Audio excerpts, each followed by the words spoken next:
Quillen had seen a lot of strange things while working deep in the bowels of Ignis Orbis, but a swirling holographic prediction of humanity's demise took the cake. The prophecy hovered in midair, its glowing symbols projecting just the right amount of "we're all screwed" onto his already bleak day. "So, let me get this straight," Quillen said, scratching the stubble on his chin like it would somehow provide answers. "We've got a prophecy from, who exactly? Some ancient psychos with a flair for the dramatic. His companion, Dr. Helix, was a wiry genius who looked like he'd once been rejected from a mad scientist's convention for being too crazy. The Lumens, apparently. They were a race obsessed with shiny objects and doom-scrolling the universe's future."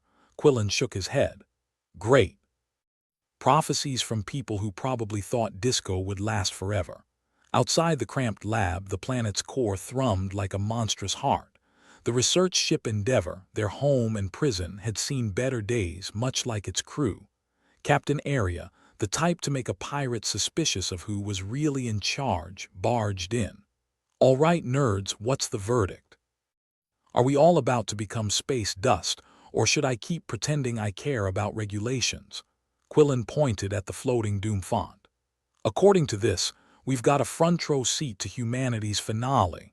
Please tell me there's a backup plan," Arya said, half smirking as if the universe had finally delivered the punchline she'd been waiting for. "We could cryogenically freeze ourselves until the universe remembers it owes us one," Helix suggested, eyebrows waggling like they'd been possessed. "Tempting," Arya said, crossing her arms. "But I already paid off my student loans, so I'd like to live long enough to regret it." Quillen sighed. "Look, the Lumens left this prophecy and tied it to some cosmic event. If we can pinpoint the event, maybe we can stop it." The ship's mechanic, a grizzled veteran named Marv, poked his head in. "Or we could throw the prophecy into the sun and see if it melts." "Tempting," Quillen said. "But we'd need a bigger sun." Marv shrugged. I was never one for theatrics." Helix tapped the console, pulling up a map that looked like a Jackson Pollock painting done in a fit of rage. "The readings suggest a significant energy buildup. If we can trace the origin, we might find out who's planning our cosmic eviction," Arya finished. "Or at least make them buy us dinner first," Marv added. "All right," Quillen said, steeling himself with the resolve of someone who just remembered he left the stove on. "Helix, you crack the code. Marv, keep this bucket of bolts running. Arya, try not to piss off any ambassadors until we're sure they're not behind this." Helix saluted with 2 fingers. Marv grunted something resembling approval, and Arya was already halfway out the door, probably planning her next mutinous adventure. The ship hummed with the kind of creaks and groans that suggested it was held together by duct tape and good intentions. Quillen punched coordinates into the nav computer, hoping it wouldn't spontaneously combust. "You ever think we signed up for the wrong mission?" Helix asked, fiddling with a crackling console. Quillen chuckled darkly. "Every morning before coffee." Outside, the molten rivers of Ignis Orbis glowed ominously, casting flickering shadows that seemed to taunt them with every shimmer. The planet was a furnace, a weaponized core that had been the downfall of many a ship too curious for its own good. "Do you think the prophecy's true?" Helix asked, eyes glancing nervously at the swirling holographic text. "I think," Quillen replied, "that if it is, then we're going to need more than a miracle. We're going to need a damn good plan." Helix smirked. "Good thing I've got a PhD in pulling plans out of my ass." Quillen clapped him on the back. "Then let's get to work." As the Endeavor cut through the planet's oppressive atmosphere, its crew settled into a familiar rhythm of gallows humor and desperate measures. Captain Arya stalked the bridge, barking orders, and occasionally stopping to glare at the hologram as if it had personally offended her. Marv, down in engineering, swore at the engines with the kind of creativity that only a lifetime of frustration could hone. "You're going to work, you tin can, if I have to rebuild you with bubblegum and spite." Helix, in the lab, was elbow-deep in equations and alien algorithms, mumbling to himself in a way that suggested he was either solving the prophecy or composing a really bad poem. Quillen, on the other hand, was staring at the star map, trying to connect the dots between a prophecy written by a race long gone and the ticking time bomb beneath their feet. What's the worst that could happen? He muttered to himself, punching in calculations. The computer beeped in what Quillen could only interpret as sarcastic agreement. As Ior's bled into daze, the crew of the Endeavor danced on the knife edge of oblivion, juggling hope and despair with the finesse of drunks in zero gravity. They were humanity's last, best hope, which said a lot about humanity. Quillen and Helix burned through the night cycles, their eyes glued to screens, fingers tapping at keyboards like they were trying to conjure magic. The prophecy loomed over them, a digital sword of Damocles ready to drop at the slightest provocation. "I've got something," Helix announced one morning, looking more surprised than triumphant. Quillen leaned over, squinting at the data. "Please tell me it's not a recipe for disaster." Helix tapped a few keys, pulling up a series of coordinates. "The energy buildup is peaking here," Quillen frowned. That's a lot of nowhere." "Exactly, which means it can't be nothing." Quillen rubbed his temples. "All right, let's relay this to Aria, see if she's up for a little detour." "Detour?" Aria's voice crackled over the comms. "Like a scenic route through hell, pretty much," Quillen replied. "But if we're right, it's the source of the prophecy's power." A pause, then Aria's laugh echoed through the speakers. "Why not? I could use a little excitement." Excitement was one way of putting it, Quillen thought as the Endeavor altered course towards the coordinates. The ship shuddered under the strain, as if it too had opinions about flying headlong into potential doom. The journey was uneventful if you ignored the constant threat of disintegration. Time drifted, punctuated by Marv's colorful language, Helix's mutterings, and Aria's increasingly reckless gambling with fate. Finally, the Endeavor arrived at the coordinates, hovering in the black void of space that felt inexplicably more sinister than usual. "Looks empty," Aria noted, eyes scanning the horizon with the precision of a hawk eyeing prey. Quillen adjusted the scanners. "Give it a moment." "If we're right, something's going to." Before he could finish, the scanners exploded with data. A vortex of energy, crackling with the power of 1,000 thunderstorms, erupted before them. It was as beautiful as it was terrifying. "Well, there's your something," Helix breathed, his voice a mix of awe and horror. Marv's voice came over the intercom, dripping with sarcasm. "Fantastic, a cosmic blender." "Now what?" Quillen stared at the swirling maelstrom, feeling its pull even from the safety of the ship. "Now," he said, "we find a way to turn it off." Aria spun in her chair, grinning like a kid in a candy store. "Turn it off. Let's hope it comes with an instruction manual." As they edged closer to the vortex, the ship groaned in protest, but the crew pressed on, driven by equal parts desperation and defiance. They were humanity's last stand, and they were going to meet their end with a fight. Quillen pieced through the data, eyes flicking between the vortex and the prophecy. The answer was here, buried in layers of lumen insanity and cosmic terror. "It's a power source," Helix said suddenly, excitement bubbling in his voice. "The lumens must have used it to harness energy. If we can redirect it, we might just stop the prophecy," Quillen finished, feeling the first spark of hope. Aria clapped her hands together, a fierce glint in her eyes. "All right then, let's pull the plug on this cosmic nightmare." The Endeavor shimmied as it maneuvered closer, the engines whining in protest. "Marv, keep us steady," Quillen ordered. "I'll do my best," Marv replied, "but this ship wasn't meant for close encounters of the suicidal kind." "Noted," Quillen said, teeth gritted. Helix worked feverishly at the controls, guiding them through the storm of energy with the precision of a surgeon. "Almost there," he muttered, fingers dancing over the keys.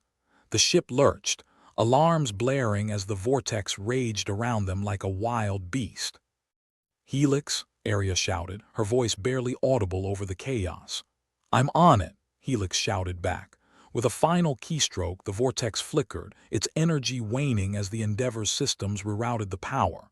"That's it," Helix yelled as the vortex began to collapse in on itself, the energy dissipating like smoke in the wind.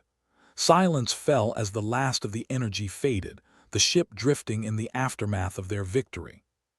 We did it, Quillen breathed, disbelief and relief warring in his chest. Arya let out a whoop of triumph.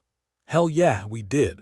Marv's voice crackled over the intercom, his tone a blend of exhaustion and satisfaction. Next time, let's deal with something less dramatic like taxes. Helix slumped in his seat, grinning from ear to ear. Never doubted us for a second. Quillen chuckled softly, feeling the weight of the universe lift just a little. Let's get home. We've got a prophecy to rewrite. As the Endeavor turned away from the remnants of the vortex, the crew knew they'd faced the end and spat in its eye. They were the best of humanity, which wasn't saying much, but it was enough. They had survived. For now. The Endeavor groaned its way through space, abusing the term operational as if it owed them money.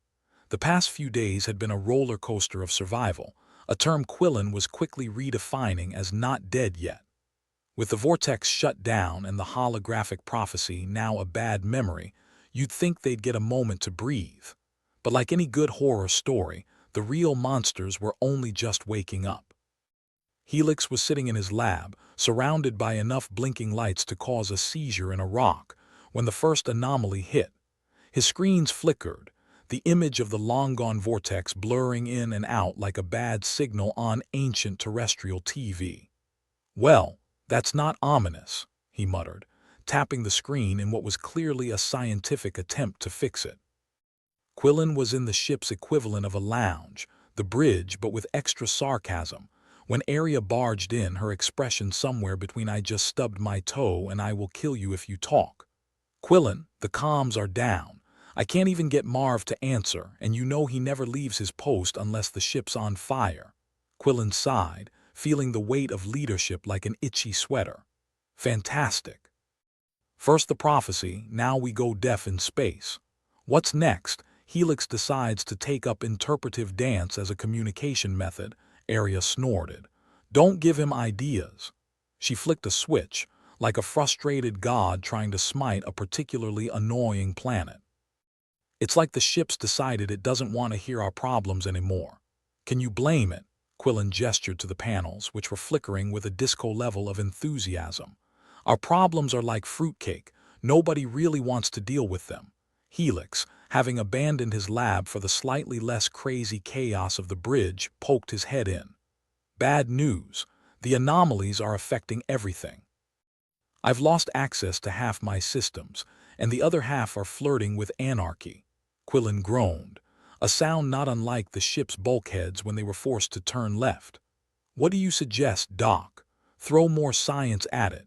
Helix shrugged with the kind of nonchalance only a man who regularly conversed with equations could muster. We could try that, but unless we like living dangerously, I'd say our first step is figuring out exactly what's causing these anomalies. The anomalies are probably tied to the planet's core, Quillen said, rubbing his temples as if it might summon a coherent thought. Given that Ignis Orbis has always been as stable as a politician's promise, it's not really a shocker. Arya wrapped her arms around herself, an instinctive gesture against the creeping cold. You'd think the universe would cut us some slack after nearly swallowing us whole. But no, apparently it enjoys a good laugh. Which is why we're its favorite joke, Quillen replied, grinning with all the enthusiasm of a condemned man. Looks like we're pioneering new ways to be screwed. Marv finally made his entrance, smelling like engine oil and bad decisions. The engines are acting up and the power fluctuations are making them as reliable as a politician's handshake. Great, Arya said, her voice dripping with sarcasm. So not only are we deaf, we're also crippled. What's next? Blindness. Quillen tapped the console, praying for a miracle or at least something that wasn't a complete disaster. We need to get to the core of this, literally. If the planet's playing a cosmic prank, we need to be the ones to stop it, Marv snorted. You say that like we have any say in the matter. We're on this ride till the end, whether we like it or not. And what if the end's closer than we think? Helix asked, his voice tinged with genuine concern. Then we write one hell of a resignation letter, Quillen said, his voice steady, even if his hands were not. As the crew debated, the Endeavor continued its symphony of malfunction. alarms blaring with a tempo that would make a rock cry. The ship was transforming into a giant metal coffin, and right now, they were the only ones left to eulogize themselves. The next few hours were a blur of frantic activity and desperate curses.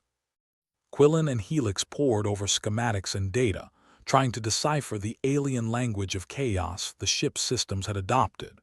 Marv alternated between threatening the engines and making peace offerings in the form of well-placed kicks.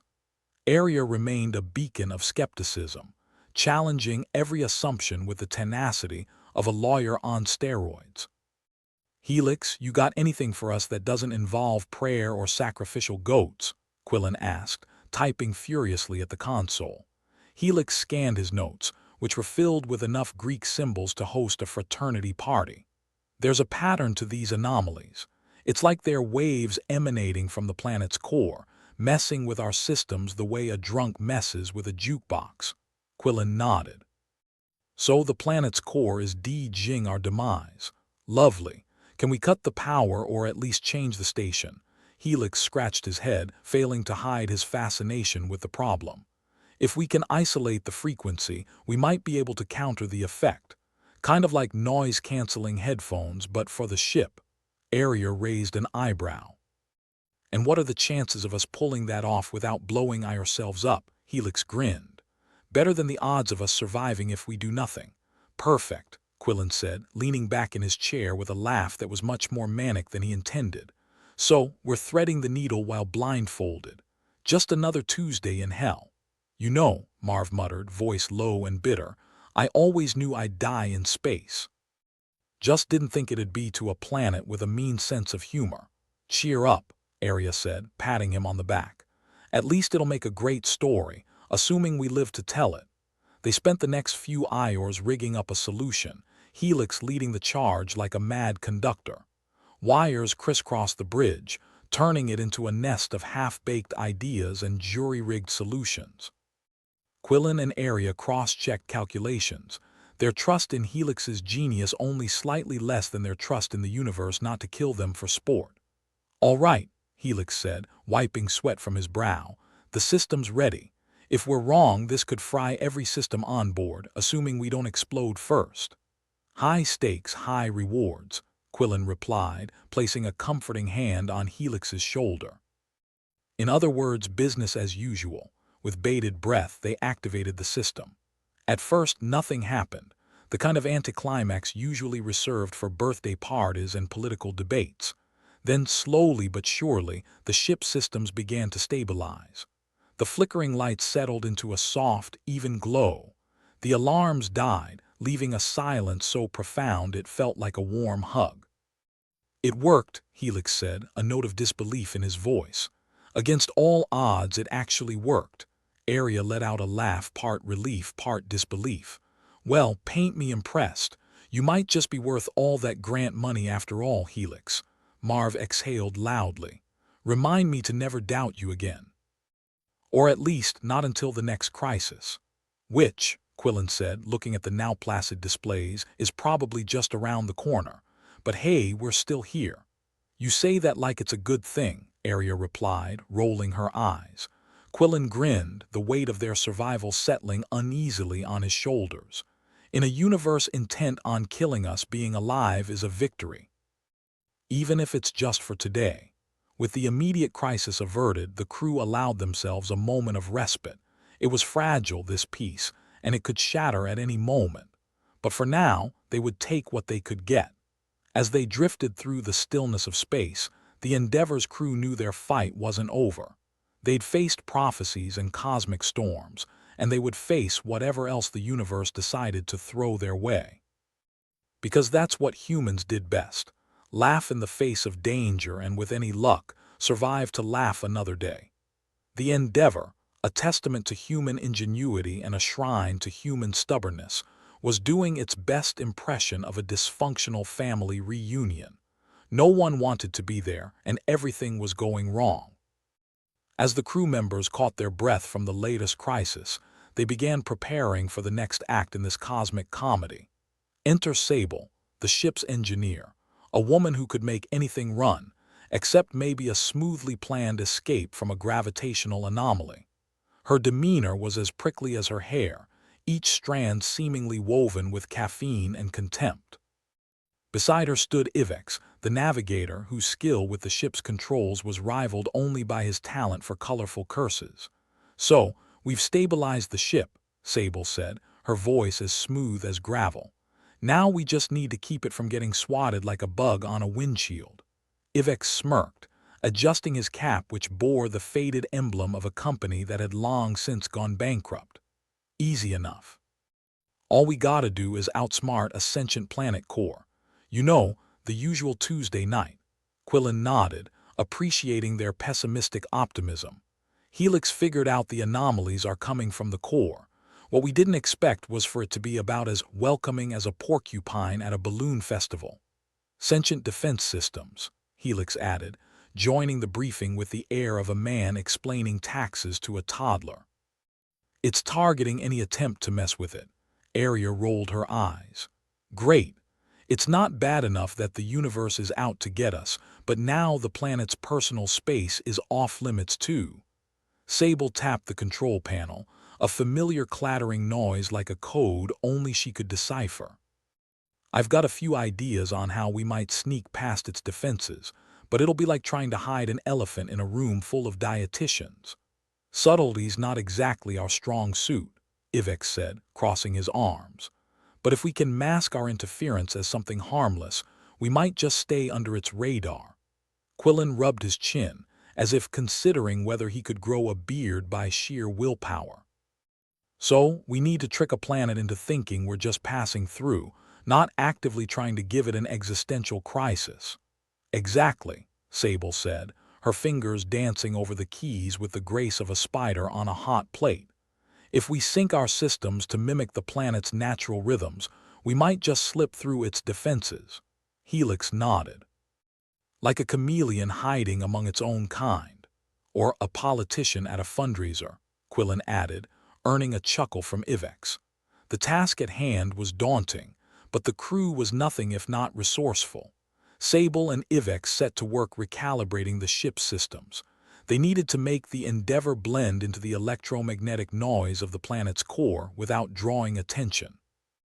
Easier said than done when your ship's about as subtle as a marching band in a library. As the Iors ticked by, the bridge transformed into a hub of frantic activity. Wires snaked across the floor, making the place look like a cybernetic den of vipers. Sable's muttering filled the air, a constant stream of technical jargon and choice swear words. "You think this is gonna work?" Ivex asked, not looking up from his dashboard of doom. "Well," Sable replied, her eyes fixed on her screen, "either we outsmart the core or we become its next meal. Either way, we're making history. Didn't realize you were such an optimist." "I'm not," Sable shot back. "But if we're going down swinging." Quillen watched them work, feeling a strange mix of pride and dread. His crew was good, damn good, but they were up against something they barely understood. A sentient core with a vendetta didn't exactly come with a user manual. Iors bled into each other, the kind of time distortion only possible when you're knee-deep in desperation. The ship hummed with potential energy, a sleeping beast waiting for its cue to awaken. Finally, Sable stepped back, wiping her brow with the back of her hand. "We're as ready as we'll ever be," she announced, her voice a blend of exhaustion and determination. "Hope you've got your lucky socks on, 'cause we're gonna need every bit of luck we can muster." Quillen nodded. "Activate it." The moment was tense, fraught with the kind of anticipation that made every second feel like an eternity. Sable keyed in the final commands, her fingers flying across the keyboard with the precision of a concert pianist hitting the final notes of a symphony. "Here goes nothing," Ivex muttered, his voice almost lost in the hum of the systems coming to life. The ship's systems began their synchronized dance with the planet's core, a delicate ballet of deception and mimicry. Quillen held his breath, waiting for the telltale signs of planetary wrath, alarms blaring, lights flickering, the usual soundtrack of imminent demise. Instead, the ship remained silent, cruising through the interference like a shadow in the night. Well, color me impressed, Arya said, her tone one of cautious relief. We might just pull this off. Helix let out a breath he didn't realize he'd been holding. We're not out of the woods yet. The core's got defenses layered like an onion. Peel back one layer and you find another. That's the spirit, Quillen said with a sardonic grin. Let's just hope we don't end up crying. The ship moved closer to the planet, the crew working tirelessly to keep their presence disguised. But the core was a wily opponent, and its defenses were like the universe's worst game of whack-a-mole. We're getting some interference in Sector 3, Sable reported, her eyes scanning the data. It's like it knows we're here. Guess we're not as sneaky as we thought, Ivex muttered, adjusting their course to stay within the safe frequencies. Quillen leaned over the console, his eyes locked on the screen as if willing it to show something other than their impending doom. Keep it together, people. We've come too far to get smoked by a sentient rock. Helix tapped his temple, a nervous habit he'd picked up along with his degree. If we can adapt faster than it can respond, we might stay ahead. Like playing chess with a grandmaster who's also a psychic, Arya observed. Exactly, Helix said, not missing a beat. Except this grandmaster's got a slight advantage.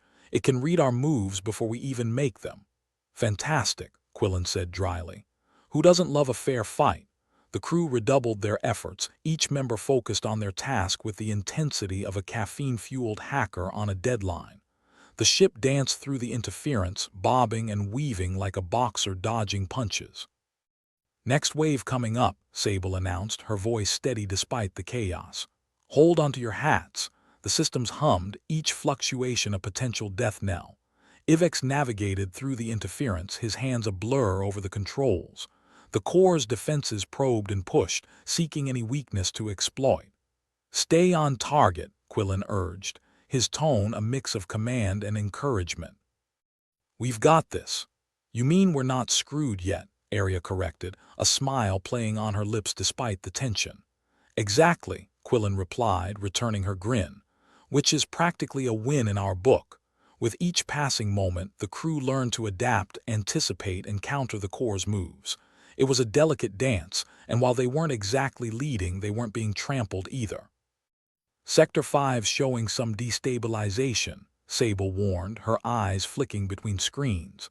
We need to adjust now. On it, Ivex said, his fingers flying over the console. Let's show this core we're not just a bunch of space tourists.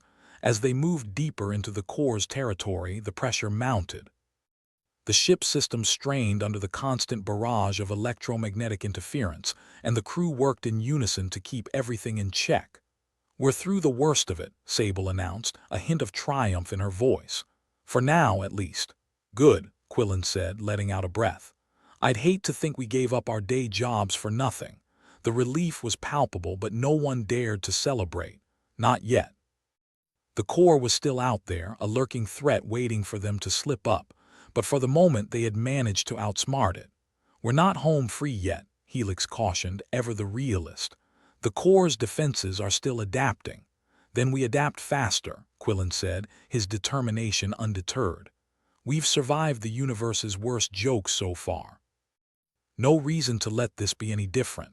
The crew shared a silent nod, each member aware of the fragile peace they had forged. They were alive, and in this universe that was no small victory. As the Endeavor continued its journey, the crew remained vigilant. They had outwitted the core for now, but the battle was far from over. The universe was a cruel, indifferent place, but they were human, and if there was one thing humans excelled at, it was survival. We did it, Ivex said, a note of disbelief in his voice. For now, Sable corrected, always the pragmatist. Let's just hope it stays that way. Quillen looked around at his crew, a motley band of survivors and misfits who had defied the odds yet again. They had faced down a sentient core and lived to tell the tale. It wasn't the end, but it was enough. All right, team, Quillen said, his voice firm. Let's see what else the universe has in store for us. And with that, the Endeavor sailed on, a small ship in a vast cosmos carrying a crew determined to survive whatever came their way. They might not have all the answers, but they had each other. And sometimes, in a universe intent on wiping you out, That was more than enough.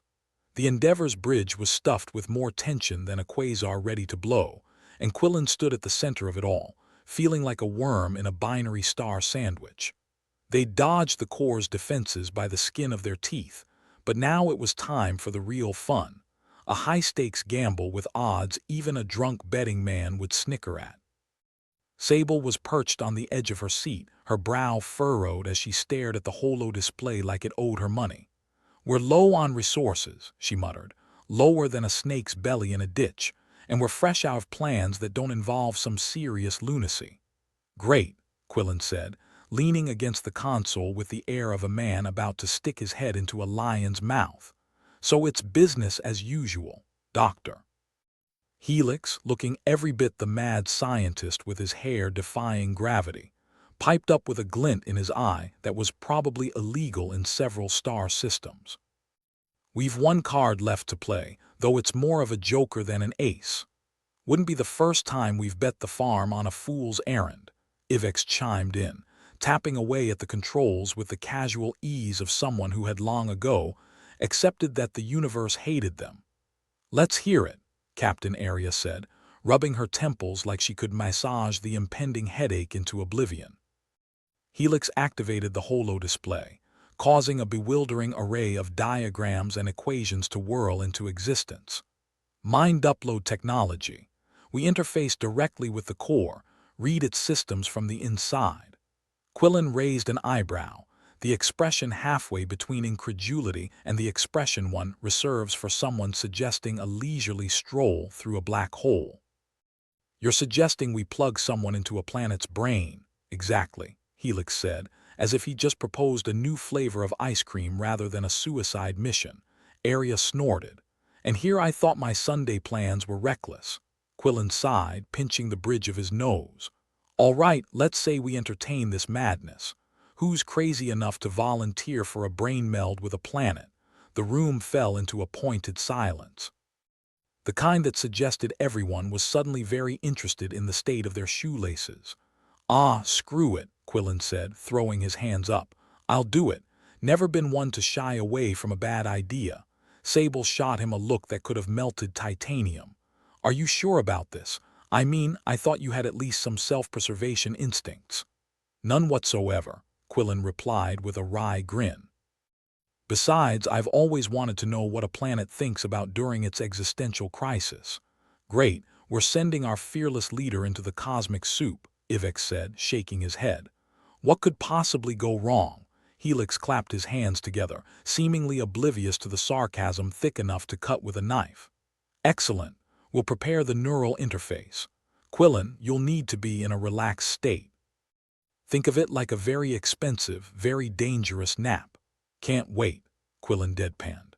The makeshift lab was a mess of blinking lights and beeping machines, the kind of setup that screamed unregulated experiment louder than a politician at a podium.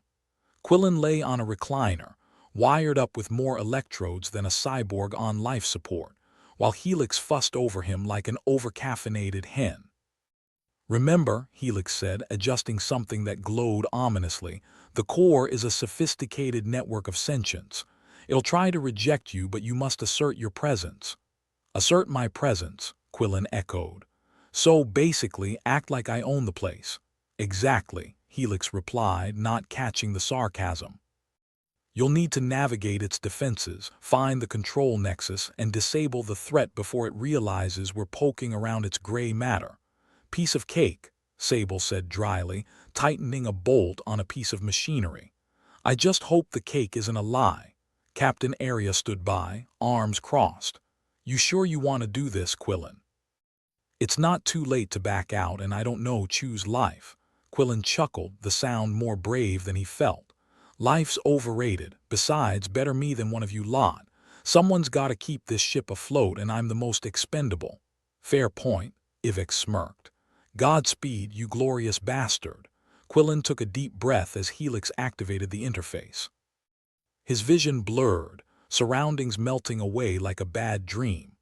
The next moment, he was falling, tumbling through darkness, the kind that seeped into your bones and whispered sweet nothings about your imminent demise. He landed with a thud in a kaleidoscope of light and sound, the core's consciousness an abstract nightmare of shifting landscapes and pulsating fractures in reality.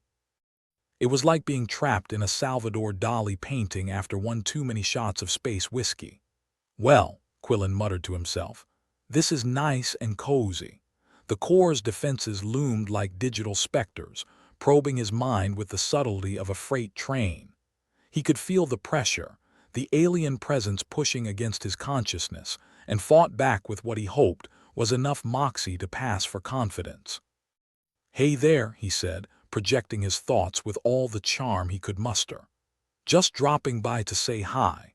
Thought you might be lonely being a planet and all. The defenses recoiled slightly, as if confused by his audacity. Quillen pressed on, navigating the maze with the grace of an inebriated ballerina. The control nexus was out there, somewhere in this digital morass, and he had to find it before the core decided to squash him like a bug. Back on the Endeavor, the crew watched Quillen's vitals on a screen that flickered ominously. Sable chewed her lip, a habit she'd never managed to kick. He's holding steady, Helix reported, though his tone was more hopeful than certain. But the core's defenses are increasing. It's like trying to hack into a paranoid AI with a gun complex. Captain Arya nodded, her expression unreadable. He'll make it. He's got to. Always the optimist, Ivex quipped, though his fingers drummed nervously on the console. Inside the core's mindscape, Quillen ducked and dodged, avoiding phantom tendrils of data that lashed out like angry serpents. He stumbled upon a corridor, a shimmering path of light that seemed different from the rest, more stable, more inviting. Ah, the welcome mat, he muttered. About time.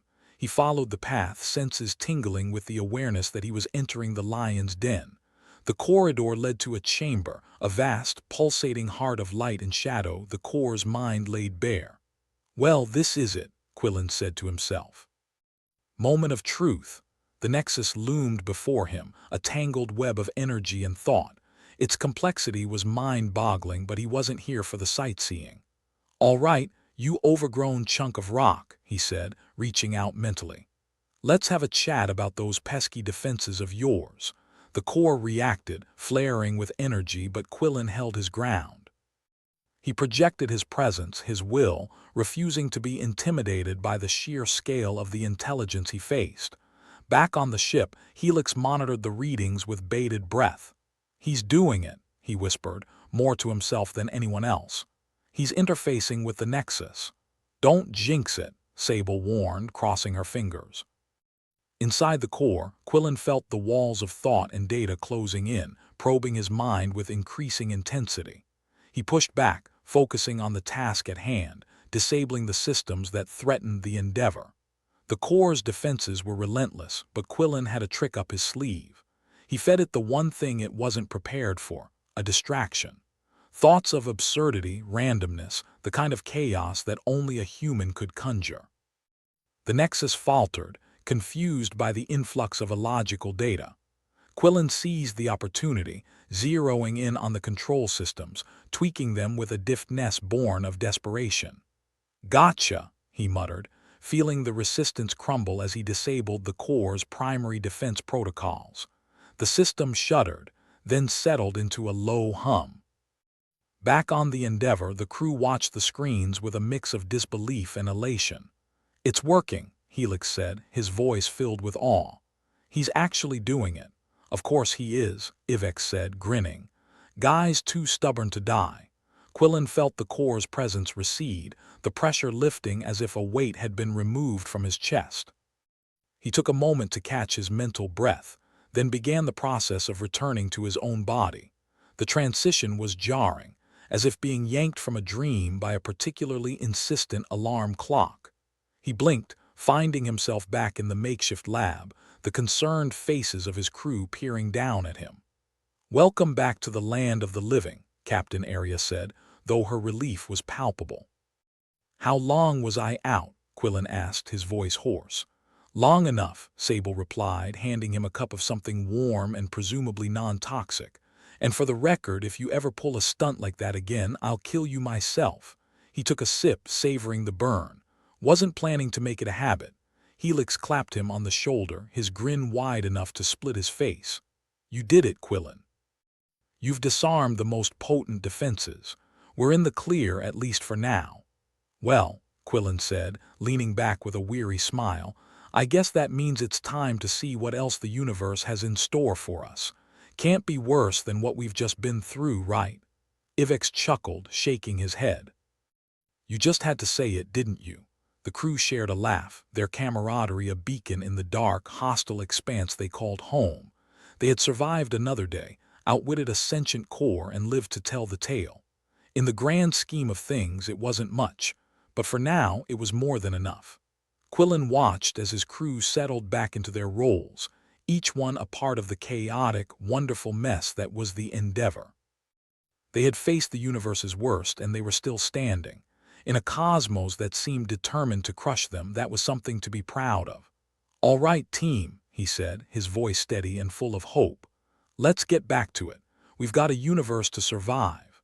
Quillen blinked, trying to catch his breath in the aftermath of his mental duel with the core. If this was what winning felt like, he wasn't sure he'd survived a loss. The hollow, echoing silence within the core's mindscape was unsettling, but the discomfort didn't last long, because suddenly, things weren't so quiet anymore. The fragments of his mindscape began to reassemble, not into the abstract chaos he'd expected, but into something terrifically personal. Memories, bits of his past that he'd long buried under a metric ton of bravado and booze, floated to the surface like debris in zero-G. The core was probing, infiltrating his defenses like an inquisitive child with a crowbar, and it was digging up all the bits he'd rather stayed forgotten. Oh, hell, Quillen muttered to himself, feeling the chill crawl up his spine. Here we go. He stood on the cracked pavement of a street he hadn't walked in years. The air stank of ozone and burnt rubber, a pungent reminder of the riots that had torn his home apart, back when he was just a kid, still naive enough to think things could get better. Ghostly figures prowled the edges of his vision, shadows of a past he'd tried and failed to outrun. Nice trick, he called out to the core, too stubborn to show fear, dredging up my childhood nightmares. What's next? An awkward family dinner. The core didn't respond, obviously content to let the scenery do the talking. Quillen braced himself as the street scene shifted, dissolving into a drab gray room, the kind of place only a bureaucrat could love. He was seated at a table, across from a version of himself that looked far too put together. Office Quillen adjusted a pair of spectacles he didn't need and gave a patronizing smile. So, this is what you've come to, he said, voice dripping with disdain. Out here in the void, playing cat and mouse with a planet's brain. Is this really the best use of your talents? I don't remember inviting you, Quillen shot back, trying to ignore the creeping sense of unease. And I sure as hell didn't ask for career advice. Maybe you should have, Office Quillen countered. Your life choices have been colorful, to say the least. Quillen shrugged, affecting nonchalance. What can I say?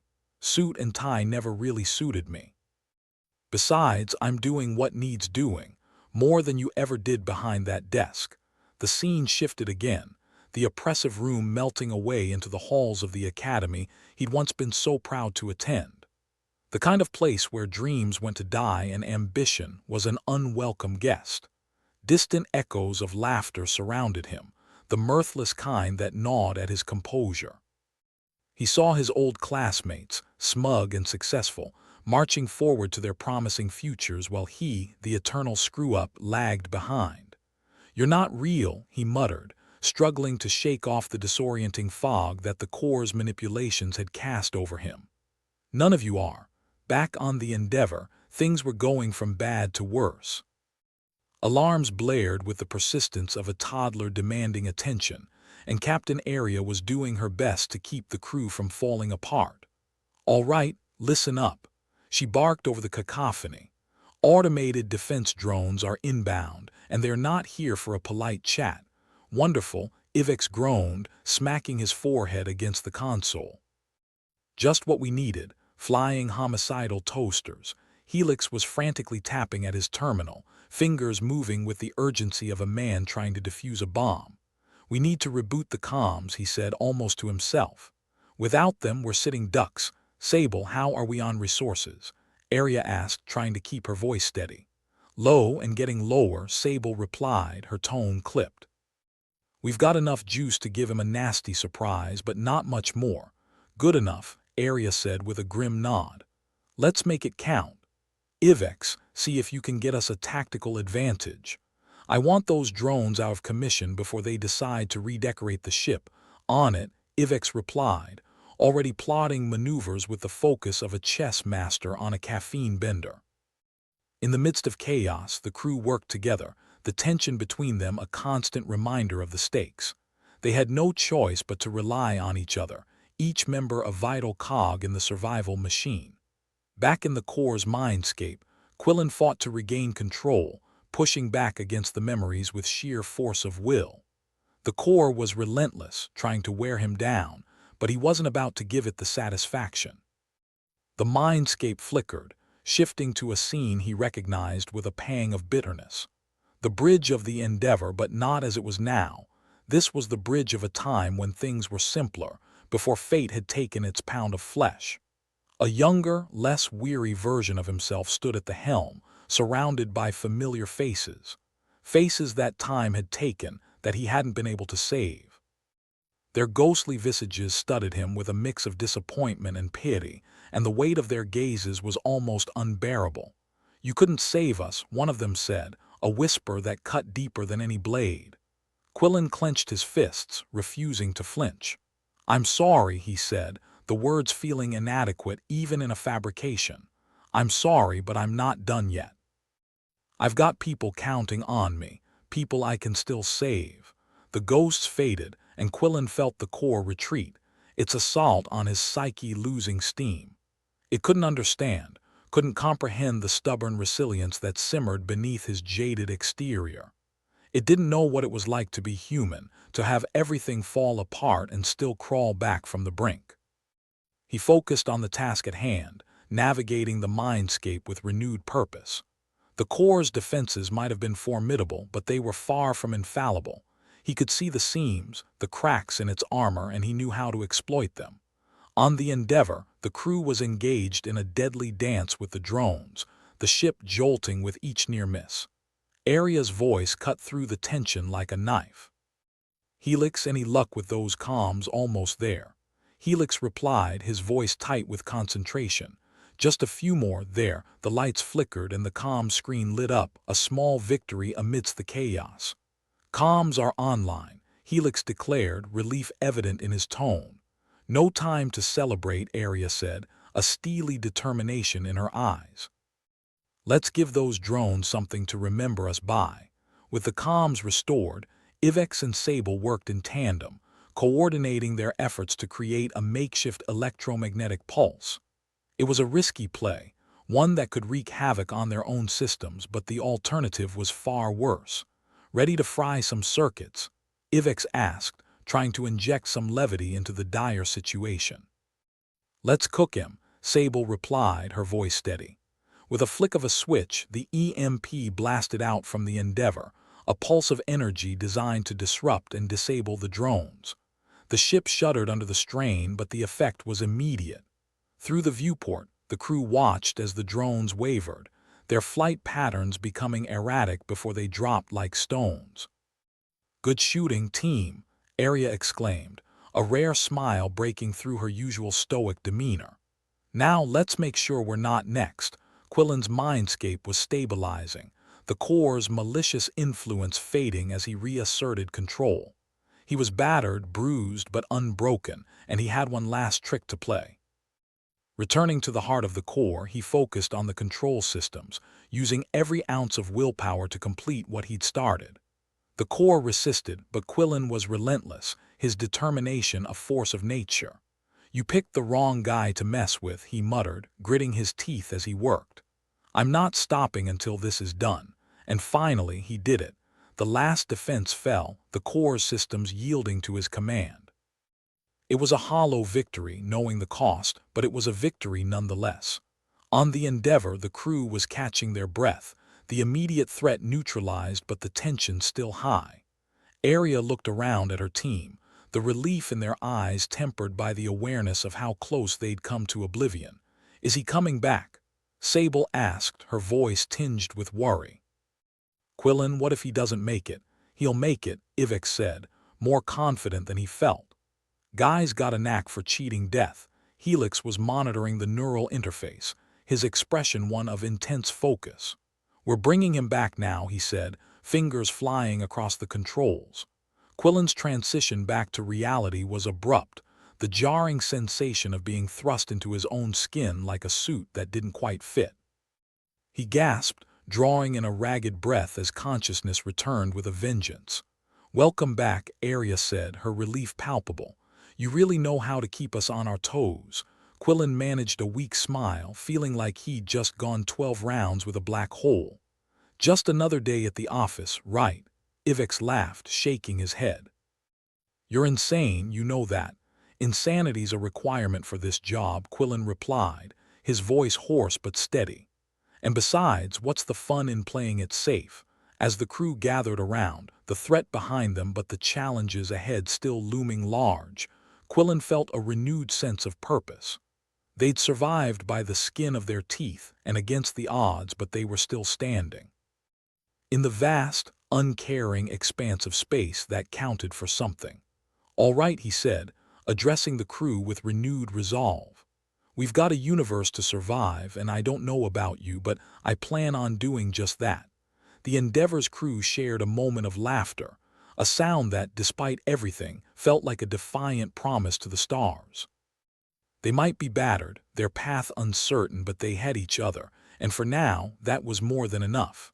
Quillen sat in the mess hall, looking like he'd lost a brawl with a blender. Outside, the universe continued its impersonation of a malignant kaleidoscope, shifty, unpredictable, and more than a little hostile. The crew of the Endeavor had collectively decided to take a breather, which, given their luck, was about as safe as sharing a sleeping bag with a rabid wolverine. "Hey, Quillen," Ivex called from across the room, fiddling with a gadget that looked suspiciously like it could electrocute a donkey. "You find any more skeletons in that noggin of yours, or is it just a family of raccoons rattling around in there?" Quillen shrugged, nursing a cup of something that had once been coffee. "Depends. You prefer your existential dread shaken or stirred?" He managed a grin, half-cocked like a gun that might just go off accidentally. "Nah, I'm good," Ivex chuckled. "Dealt with enough mind-bending crap to last me several lifetimes." Sable, the picture of focus with the charisma of a caffeine crash, sat down next to them, her expression all business, if business was a meat grinder. "I've been thinking," she started, tapping her fingers on the table like an impatient Morse code enthusiast. "Oh," Ivex teased. "Sable's been thinking." Everybody take cover. "No, seriously." She ignored him, fixing Quillen with a look that could have melted steel, if steel had any sense of self-preservation. "We've been trying to outthink the core, outsmart it, but what if we stop thinking separately?" The room paused, as if the universe itself had taken a moment to eavesdrop. Ivex raised an eyebrow, a talent he'd honed to an art form. "You suggesting some kind of groupthink kumbaya, or are we actually onto something here?" Sable rolled her eyes. "More like synchronized mind-linking, amplifying our problem-solving capabilities. It's risky as hell, but if it works, we could find a vulnerability in the core's programming." Quillen gave a low whistle. "This more of Helix's mad science, or did you come up with this one on your own?" "Bit of both," she admitted, a ghost of a smile playing at her lips. "Helix provided the tech. I just figured we might as well try dodging the bullet while running a marathon." "Always the optimist," Quillen remarked dryly. "How do we even pull that off?" Sable leaned forward, her voice lowering conspiratorially. "Helix has this neural interface that can link our minds temporarily. It's dangerous, considering we're dealing with the core's defenses, but if we sync up, we could outmaneuver it." Ivex snorted. Dangerous is starting to sound like a welcome change of pace. "Yeah," Quillen agreed, cracking his knuckles. "What's the worst that could happen?" Our brains fry, and we end up as vegetables in a cosmic salad. Better than what I had planned for lunch, Ivex quipped. They fell into a comfortable silence, the kind you only find among people who've accepted that life is a series of unfortunate events strung together like poorly edited clips of a B-movie. Outside, the ship hummed with the kind of tension that suggested it was either going to explode or ask for coffee, possibly both. Back on the bridge, Captain Aria was going through her routine of "let's try not to die today," which had become an unfortunate daily occurrence. "All right, folks," she announced, gathering the crew's attention like a cat herding physicists. "If we're going to make it through this, we need to play to our strengths, which, as far as I can tell, includes sarcasm and reckless ingenuity." Helix, who was hanging around like a mad inventor waiting for inspiration or an explosion, chimed in. "The neural interface is ready whenever you are, Sable. Just don't blame me if you start seeing things that aren't there." "I already see things that aren't there," Ivex grumbled. "They're called my prospects." Aria clapped her hands together, a sound like a malfunctioning blender. "Enough chit-chat. Sable, Ivex, Quillen, get going. The rest of us will hold the ship together with duct tape and cursing." Quillen nodded, feeling the weight of the task weighing on him like an over-enthusiastic gray-tant at a family reunion. The neural interface room was a mess of wires and screens, the kind of place that screamed accidental electrocution. Helix, grinning like a kid who just found out what happens when you mix soda and Mentos, was already fiddling with the controls. "Ready?" Helix asked, gesturing to the contraption with an enthusiasm usually reserved for unveiling new technology or, in his case, chaos. "Ready as we'll ever be," Quillen replied, exchanging a look with Sable and Ivex that could only be described as, "let's hope we don't die horribly." The three of them settled into chairs that looked like they'd been borrowed from a dentist with a sense of humor. Helix began the process of linking their minds, and Quillen felt the strange sensation of his consciousness expanding, stretching, until it brushed against the awareness of Ivex and Sable. "Wow," Ivex's thoughts echoed through the link, dripping with sarcasm. "This is cozy. Mind if I borrow a cup of sanity?" "Be my guest," Sable replied. "I was running low anyway." Quillen focused, letting his mind wander through the new mental landscape. It was odd, seeing through their eyes, feeling their thoughts.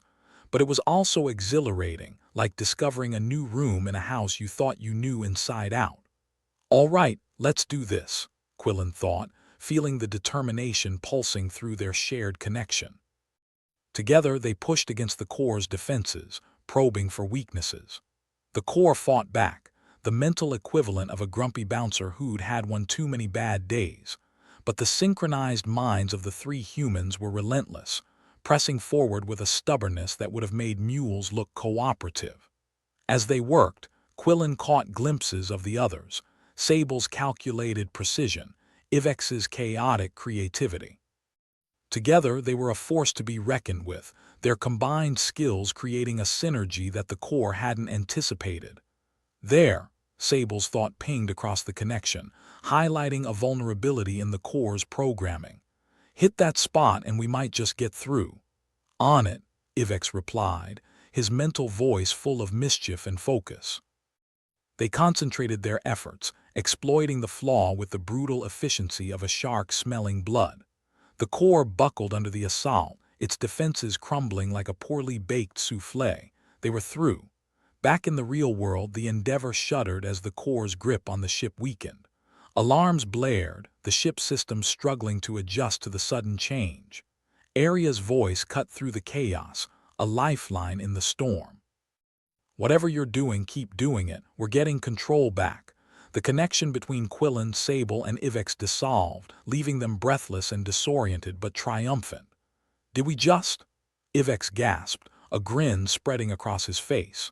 "We did," Sable confirmed, looking as stunned as anyone who'd just punched a god in the face and lived to tell the tale. Quillen couldn't help but laugh, a sound that was half relief, half disbelief. "Remind me never to underestimate human ingenuity again." The crew regrouped on the bridge, the atmosphere one of tense anticipation. They'd turned the tide, but the battle was far from over. Arya surveyed her team, her expression a mix of pride and grim determination. "We've still got work to do, but damn if that wasn't impressive." "Just another day at the office," Quillen quipped, earning a chuckle from the crew. They stood together, a ragtag group of mismatched heroes, staring down the universe with defiance and a dash of insanity. "All right, team," Arya said, her voice steady and full of resolve. "We've got a universe to save, and I don't know about you, but I'm not ready to throw in the towel just yet." The Endeavor's crew shared a moment of solidarity, a reminder that in the vast, uncaring expanse of space, they were more than the sum of their parts. They were a force to be reckoned with, a testament to the indomitable spirit of humanity. And for the first time in what felt like forever, they had hope. The Endeavor's bridge was a symphony of chaos. Not the pretty, harmonious kind, but the type where someone threw a raccoon into a room full of orchestral musicians. The alarms blared in a rhythm that could only be described as pant-sweatingly urgent. Captain Arya stood in the middle of it all, her expression a mix of determination and the weary resignation of someone who'd seen too many bad reboots of her favorite show. "All right, let's finish what we started," she declared, firing up the crew's spirits, or what was left of them after months of staring into the abyss. "We need to hit their systems where it hurts." She looked at Quillen, Ivex, and Sable, the impromptu brain trust. They had a plan, which was about as comforting as saying you had a plan to outswim a shark. "You three, back to the neural interface. We've got a vulnerability to exploit." Quillen exchanged glances with Ivex and Sable. "Great," he muttered. "Another chance to play mental leapfrog with a psychotic AI.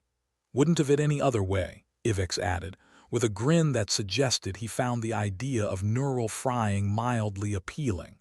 Sable, the voice of reason, or at least the closest approximation they had, nodded.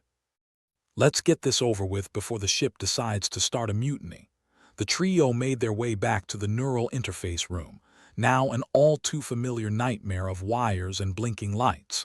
Helix was already there, fussing over the setup like a mother hen with a penchant for hazardous materials. "You're back for more?" Helix asked, with a hint of delight that was either encouraging or deeply concerning. "Yeah, we missed the brain-melting fun," Quillen replied, settling into his chair. "Let's make this quick before we all become permanent residents of the Mind Meld Motel." "Right," Helix said, his fingers flying over the controls. "You'll have to act fast once you're in. The Core's defenses won't just roll over and die." "Story of my life," Ivex quipped. "Everything's a fight to the finish." With the flick of a switch, Helix initiated the mind link, and once again their consciousnesses meshed together in a disorienting rush. It was like stepping into a three-way mental wrestling match, where every thought was a potential suplex. "Okay, focus." Sable's thought cut through the haze, sharp and commanding. "We know where the weak spot is. Let's hit it with everything we've got." The Core sensed their intrusion immediately, its presence a cold, calculating force. It was like trying to dismantle a bomb while the bomb actively tried to dismantle you. But they had the element of surprise, or at least, the element of sheer human stubbornness. "Here it comes," Quillen thought, feeling the Core's defenses rise like a tidal wave. "Hope you guys remembered your life jackets." "Sink or swim," Ivex shot back, his mental voice full of reckless bravado. They pushed forward, Quillen leading the charge with Sable and Ivex flanking him. The Core lashed out, mental tendrils probing for weaknesses in their defenses, but they were a united front, a patchwork quilt of thoughts and impulses, somehow holding together. Their target was a cluster of code buried deep within the Core's architecture, a tangle of data that could be its undoing. They hammered at it with everything they had: logic, creativity, brute force. Would it be enough? Who knew? But they were committed now, and there was no turning back. "I think it's working," Ivex announced, as the Core's defenses began to falter. The Core retaliated, a surge of energy that nearly knocked them out of the connection. Quillen felt his consciousness reel, the world tilting alarmingly. It was like being on a roller coaster designed by someone who hated human equilibrium. "Steady," Sable urged, her focus pulling them back from the brink. "We can't let up now." "Got it," Quillen grunted, mentally digging his heels in. They regrouped, their collective willpower a battering ram against the core's defenses. The core buckled again, its systems groaning under the strain. It felt like they were chiseling away at the facade of a fortress, each blow bringing them closer to the heart of the beast. "Almost there," Sable pressed, her mental voice taut with concentration. With a final concerted effort, they struck at the core's weak point, their combined assault shattering the defenses with a satisfying mental crack. The core's presence wavered, its power faltering as they breached its innermost sanctum. "We did it," Ivex's thought was jubilant, victory sparking in his mind.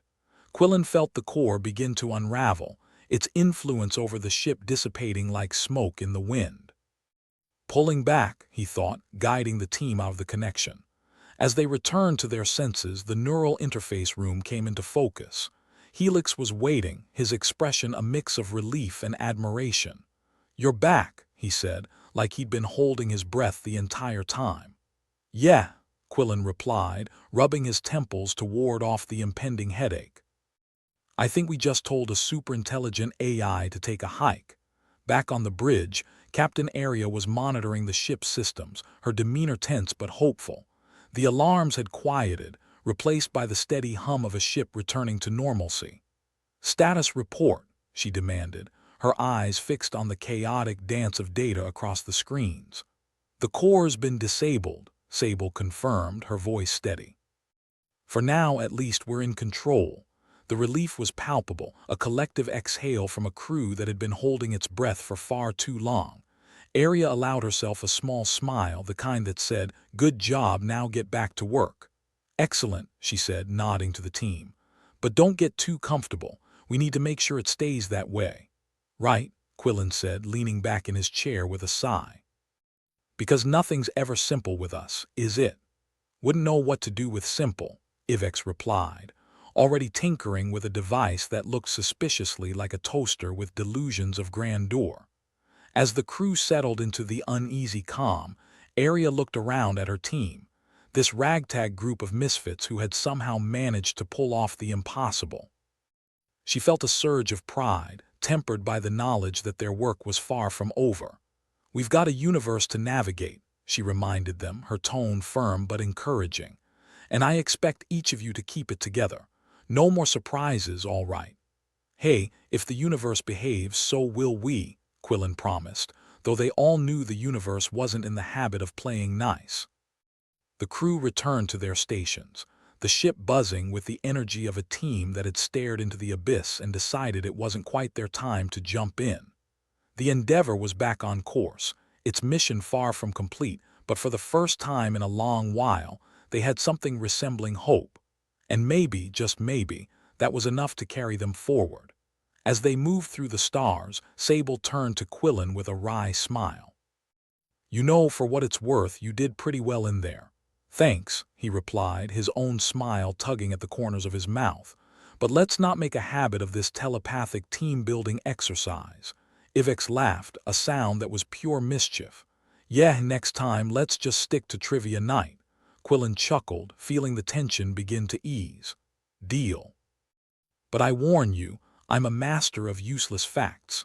"Sounds like a challenge," Ivex replied, already plotting his next move in their ongoing banter. As the stars stretched out before them, the crew of the Endeavor faced the unknown with a courage forged in the fires of desperation. They were a motley crew, bound by shared struggles and the indomitable human spirit. "To the next adventure," Aria said, raising a metaphorical glass to the future. And for the first time in what felt like forever, Quillen believed they might just have a chance. Because, after all, if they could outsmart a sentient core with nothing but wit and determination, who knew what else they were capable of? As long as they had each other, and a healthy dose of sarcasm, they were ready to take on whatever the universe threw their way. And that, Quillen thought, was something worth fighting for. The smell of burnt circuits and sweat stung the air of the neural interface room, a pungent reminder of how close they'd come to frying their brains like eggs on a solar flare. Quillen leaned back against his chair, letting out a breath he didn't realize he'd been holding. It tasted of relief mixed with the bitterness of recycled air. "Well, that was something," he muttered, rubbing his temples as if he could massage away the ghostly tendrils of the AI touch. "I've had hangovers that were more pleasant. At least those don't threaten to overwrite your sense of self," Sable added with a wry grin. "Just your sense of dignity." Ivex, ever the optimist in a galaxy of pessimism, smirked. "Hey, on the bright side, we didn't die. That's a win in my book." Helix, who had been silently watching them shake off the last remnants of their mental duel, finally spoke up. "You did well. The core didn't stand a chance against your amalgamation of unyielding stubbornness." High praise coming from the mad scientist who probably has a plan B involving DIY lobotomies, Quillen quipped, glancing at the array of ominous-looking instruments on Helix's workstation. "Plan C, actually," Helix corrected deadpan. "Plan B involves an improvised EMP and a lot of duct tape." Quillen rolled his eyes, a wry smile tugging at his lips. "Good to know we're not scraping the bottom of the barrel just yet."